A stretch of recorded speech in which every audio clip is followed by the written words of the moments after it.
Blood pooled around my shattered Oscar de la Renta heels. As my vision faded, my fiancé stood above me, my life's work clutched in his hand, his arm wrapped tightly around my supposed best friend. I died a naive fool. Then my eyes snapped open. 6 months earlier, same bed, different me. Pain.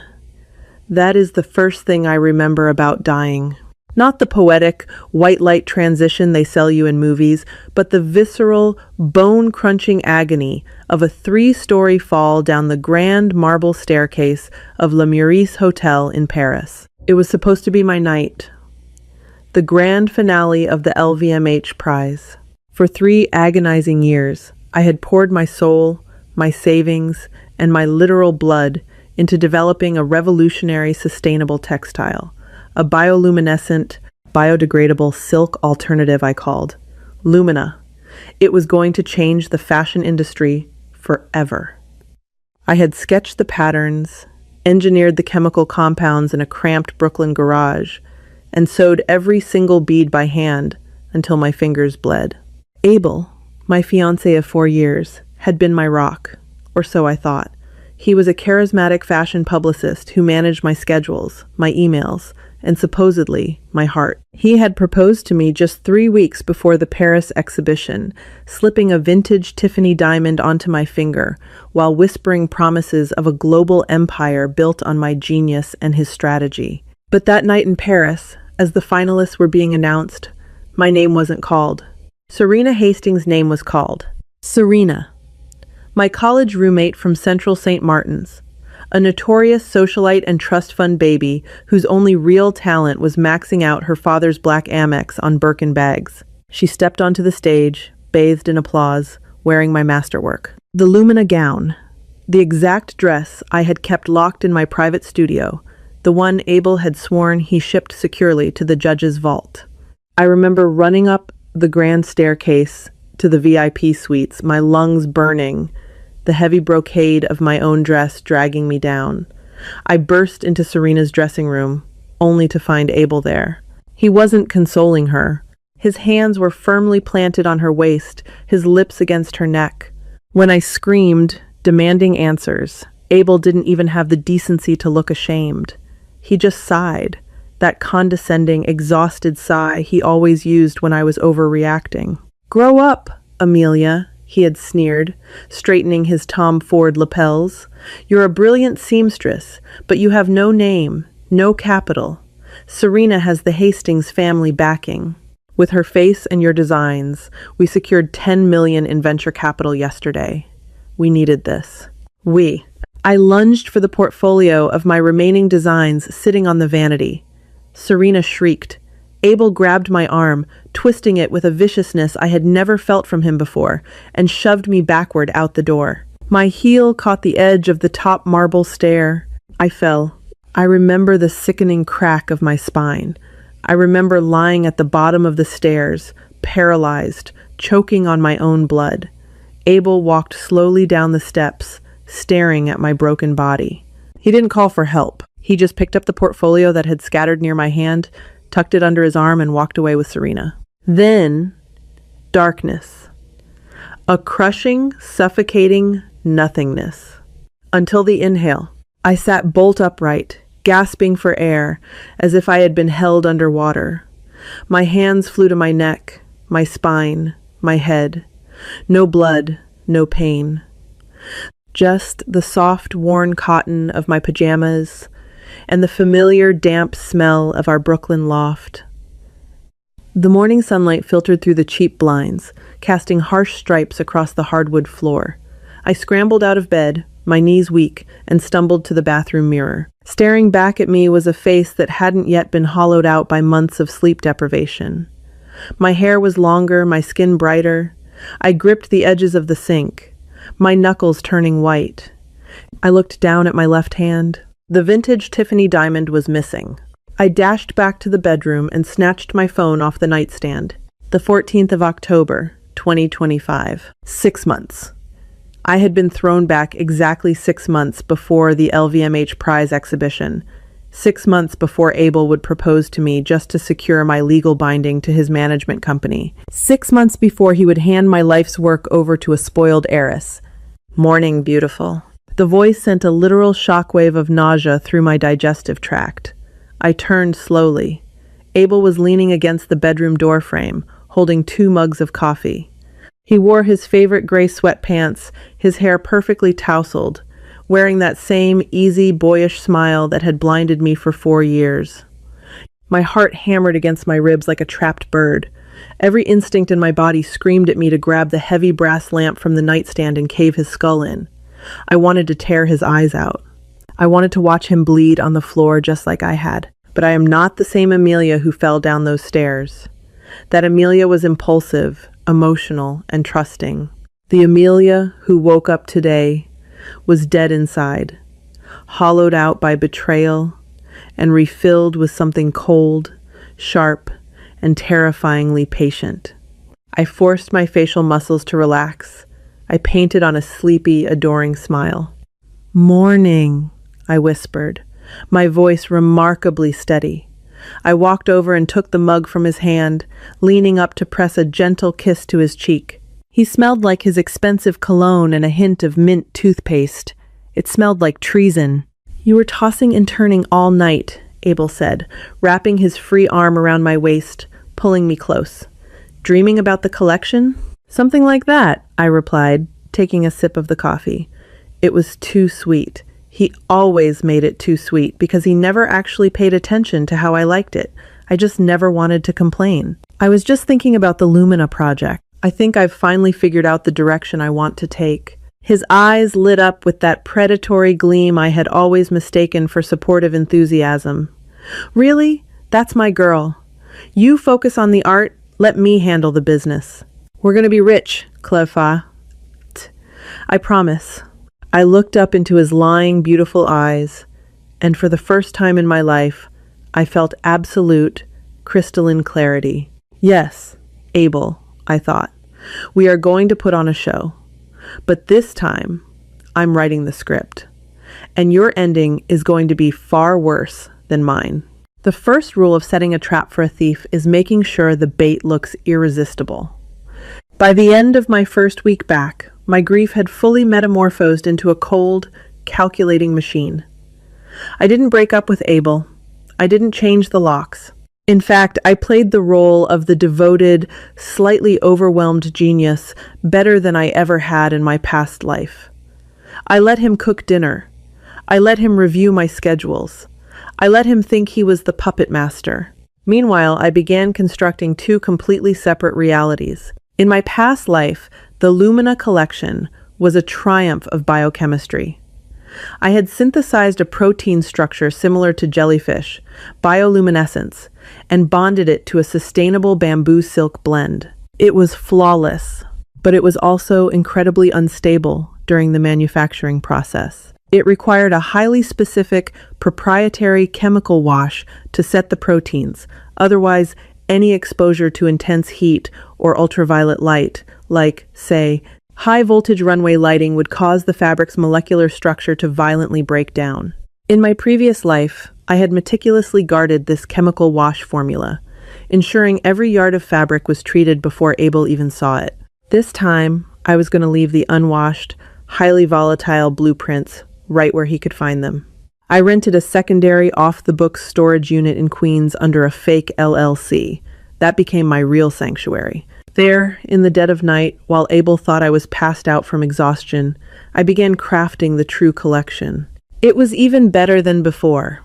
Sleeker, more avant-garde, and mathematically perfect. But back at my primary studio in Brooklyn, the one Abel had keys to, I built the decoy. I spent hours sketching the most breathtaking ethereal gowns imaginable. I drafted the patterns, calculated the yardage, and compiled the technical tech packs. It was a masterpiece of illusion. I deliberately formulated the tension equations in the seams incorrectly. To a layman, or even a decent seamstress, the patterns looked brilliant. But if constructed exactly as written, the dresses would have the structural integrity of wet tissue paper. And the fabric? I synthesized a batch of the Lumina textile, but I completely omitted the stabilizing wash.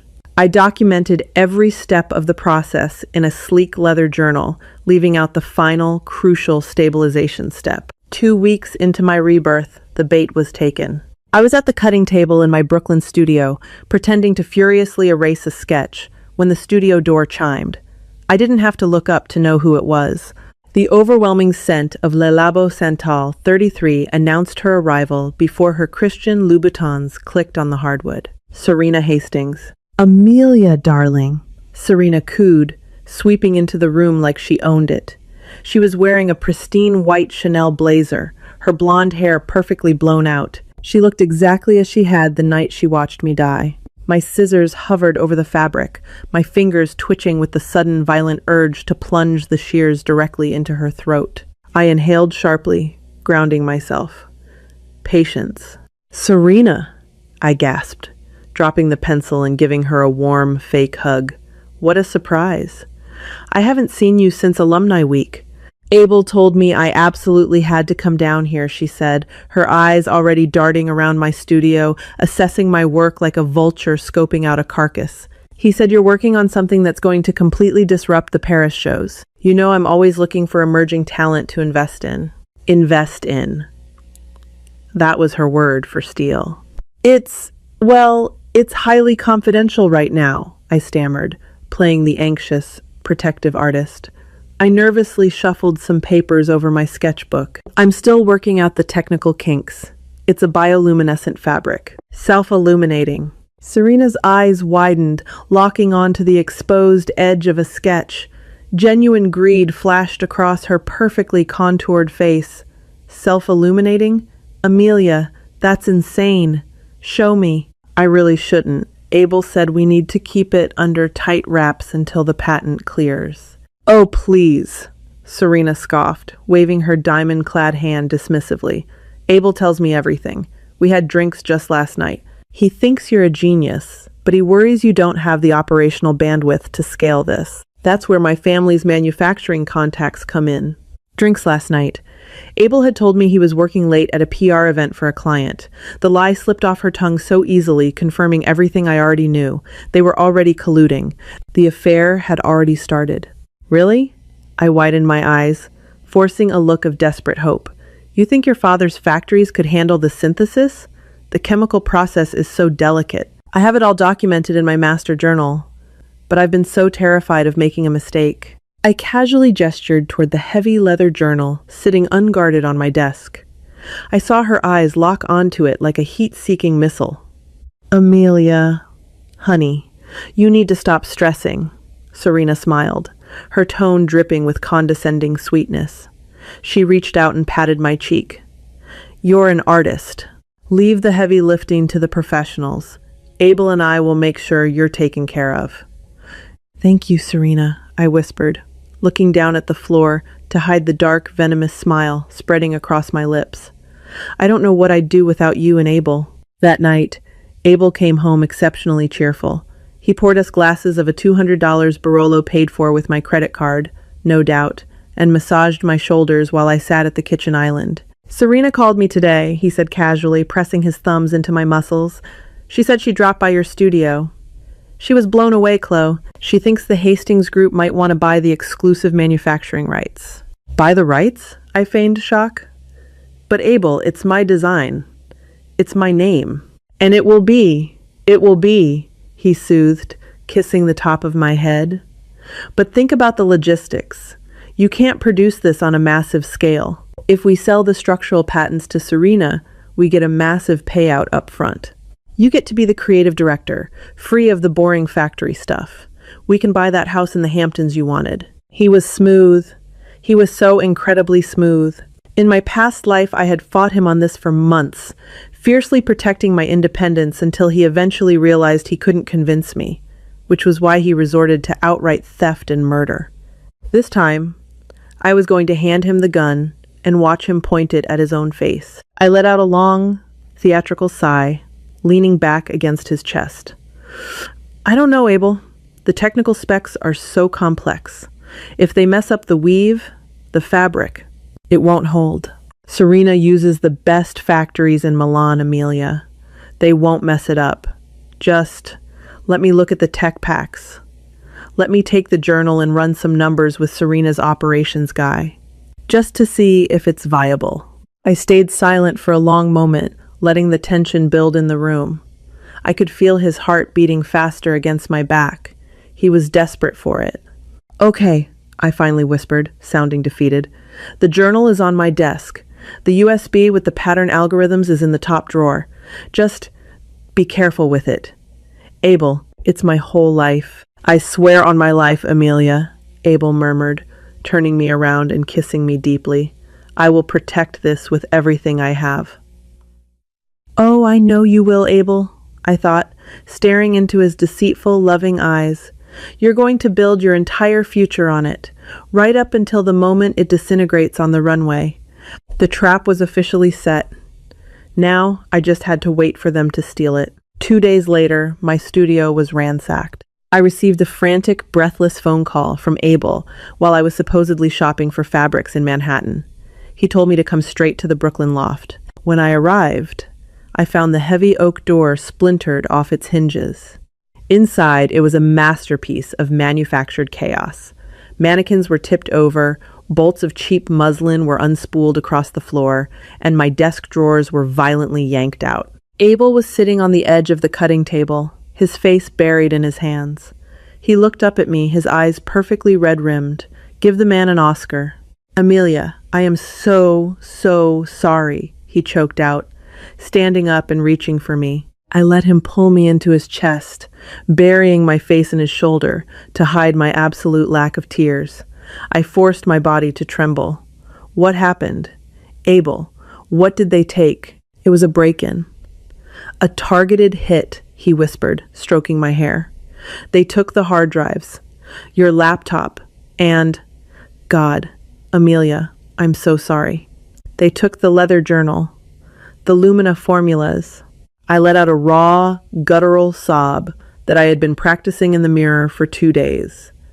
I collapsed to my knees, taking him down with me amidst the scattered pins and ruined sketches. No, Abel, that's everything. That's 3 years of my life. We have the LVMH preliminary judging in exactly 5 months. I can't start over. We'll fix this, he promised, his voice thick with fake emotion. I called the police. I called Serena too. She's putting her private security team on it. We will find who did this. Of course, Serena was already involved. They had orchestrated this perfectly. By stealing the physical journal and the USB drive with the flawed algorithms, they possessed what they believed was the master key to my genius. To them, I was just a hysterical, broken artist who had lost her map. They had no idea I was the one who drew the map, and I had deliberately led them straight off a cliff. For the next 4 months, I played the grieving ghost. I moped around the apartment. I cried into my tea. I let Abel graciously pay the rent, while I supposedly struggled to recreate my lost formulas from memory. He played the supportive fiancé flawlessly, all while taking clandestine trips to Milan. He claimed he was networking with PR clients. I knew he was meeting with Serena and her manufacturing team, frantically trying to produce the stolen Lumina collection in time for the Paris deadlines. While Abel and Serena were busy weaving their own destruction, I practically moved into my secret Queen's storage unit. I reached out to Beatrice Dupont, an old, semi-retired textile maestro I had met during a study abroad program in Lyon. Beatrice despised the corporate greed of modern fashion houses and held a fierce, maternal affection for independent artists. I flew to France in secret over a weekend. Abel thought I was at a yoga retreat. I showed Beatrice my true formulas, the stabilized bioluminescent proteins, the reinforced structural seams, the flawless mathematical draping. Beatrice wept when she saw the glowing fabric in the dark of her atelier. It is witchcraft, ma chérie, she had whispered, running her wrinkled hands over the glowing, ethereal silk. And what of your fiancé, the charming PR boy? He thinks I am broken, I replied coldly. I need you to help me manufacture the real collection, Beatrice. I need it completely off the grid, and I need a spot on the LVMH runway. Beatrice smiled, a wicked, knowing glint in her eye. Bernard Arnault owes me a favor from 1,998. Leave the runway to me. You just build your armor. Back in New York, the timeline accelerated. 2 weeks before Paris, the hammer finally dropped. Abel came home early, flanked by 2 imposing men in expensive suits. He didn't offer a warm smile or a glass of wine. He tossed a thick legal document onto the kitchen island. "What is this?" I asked, keeping my voice small and wavering. "It's over, Amelia," Abel said, his voice stripped of all the fake affection he had weaponized for years. He sounded bored, clinical. The relationship, the business arrangement, all of it. I stared at him, letting my eyes fill with authentic, unblinkable focus. "You're leaving me? Now? Right before the Paris trip?" "There's no Paris trip for you," he sneered, adjusting his Rolex. "Serena Hastings is debuting her new label, Aura, next week at the LVMH Prize. It's a bioluminescent textile line. Revolutionary stuff. I am her new managing partner. And frankly, your erratic behavior since the break-in is bad for my brand." "She stole it!" I screamed, finally letting a fraction of my real rage slip through. I pointed a trembling finger at him. "You gave it to her. You staged the break-in." "Prove it," Abel countered, stepping closer, towering over me just like he had in my past life. But this time, I wasn't backing away toward a marble staircase. I stood my ground. "You have no patents, Amelia. No digital footprint. No physical journal. The Hastings Group filed the patents 3 months ago. If you breathe a word of this to the press, Serena's lawyers will bury you so deep you won't even be able to sew buttons at a dry cleaner's." He turned on his heel, signaling the suits to grab his pre-packed designer luggage from the hallway. "Consider the loft yours for the rest of the month. Goodbye, Amelia." When the door clicked shut behind him, I didn't cry. I didn't panic. I walked over to the kitchen island, poured myself a glass of that $200 Barolo he had left behind, and toasted the empty room. Paris in late October is a city woven from magic and ruthless ambition. The grand ballroom of Le Meurice Hotel was overflowing with the elite of the global fashion syndicate. Anna Wintour was seated in the front row, her signature sunglasses reflecting the harsh runway strobes. Buyers from Bergdorf Goodman and Saks Fifth Avenue murmured with bated breath. The rumor mill had been churning for weeks about Serena Hastings' miraculous new textile. I was standing in the shadows of the secondary backstage wing, wearing a simple black trench coat, entirely unnoticed by the panicked, headset-wearing production assistants. Thanks to Beatrice's quiet influence, my name had been secretly added to the final exhibition roster under a pseudonym, Project Phoenix. The lights dimmed. The heavy bass of a techno track thumped through the floorboards. "Ladies and gentlemen," the announcer's voice boomed, "presenting the premiere collection of Aura by Serena Hastings." Serena confidently strutted out from behind the velvet curtains, leading her models. She was wearing the crown jewel of the stolen collection, the Lumina Grand Gown. It was, for a fleeting 30 seconds, a visual triumph. The lights in the ballroom cut out completely, and a collective gasp echoed through the crowd as Serena and her models began to glow. A breathtaking, deep, oceanic blue radiated from the fabric. It was alien. It was beautiful. Abel was standing near the photographer's pit, his face flushed with triumph, his chest puffed out like a conquering emperor. But I knew the chemistry. I knew exactly what was about to happen.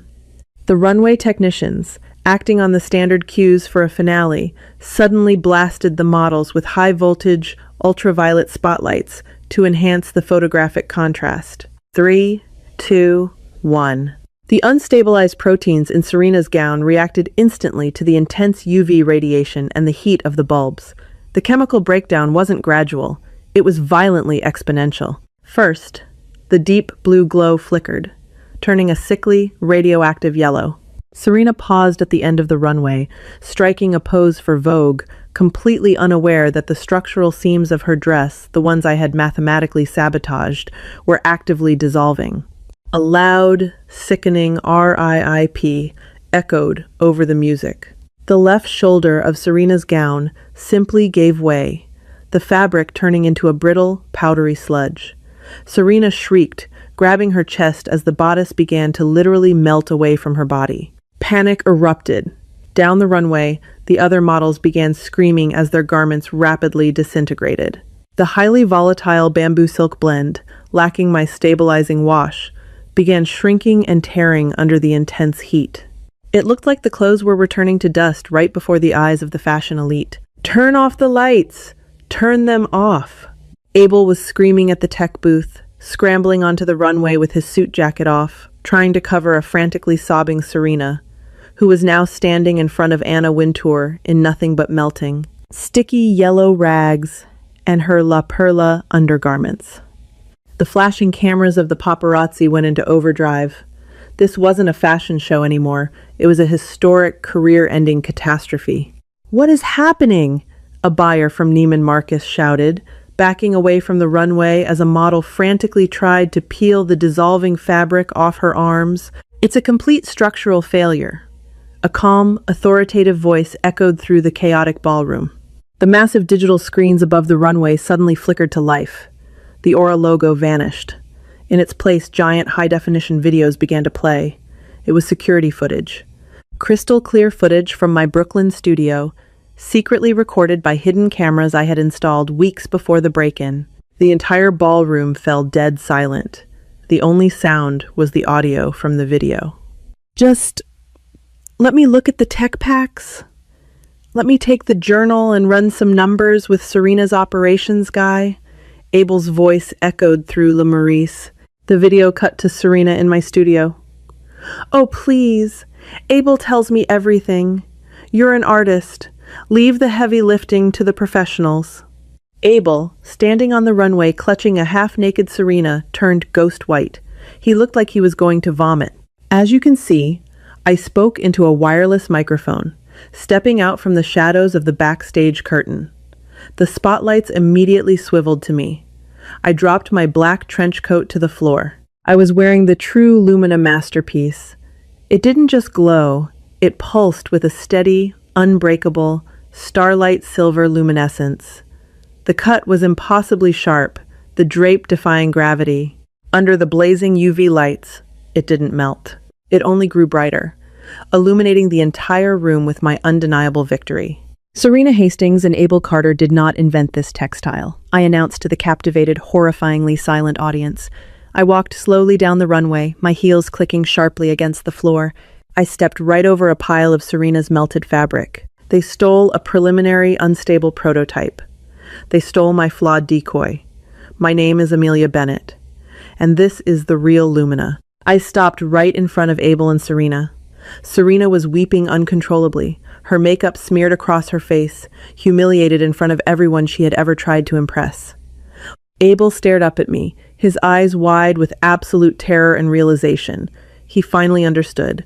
I hadn't been oblivious. I had been orchestrating his public execution for 6 months. "You," Abel breathed, taking a step backward, his hands trembling. "You planned this. You set us up." "I grew up, Abel," I smiled, looking down at him with nothing but pure, unadulterated pity. "Just like you told me to." By midnight, the Hastings brand was dead in the water. Serena was rushed out of the hotel under a blanket, facing massive lawsuits from the investors she had defrauded. Abel was fired by his PR firm before he even made it to Charles de Gaulle Airport, blacklisted from the industry forever, facing criminal charges for corporate espionage. And me? I walked out of Lemurus with 3 exclusive manufacturing offers, absolute ownership of my patents, and my soul entirely intact. I didn't just survive the fall this time. I owned the damn staircase. Did this tale of runway revenge and karmic justice leave you breathless? Don't let the story end here. Smash that like button, share this video with your fellow drama lovers, and subscribe to our channel for more jaw-dropping, real-life betrayal stories. Hit the notification bell so you never miss a twist. What would you have done in Amelia's expensive shoes? Let us know in the comments below.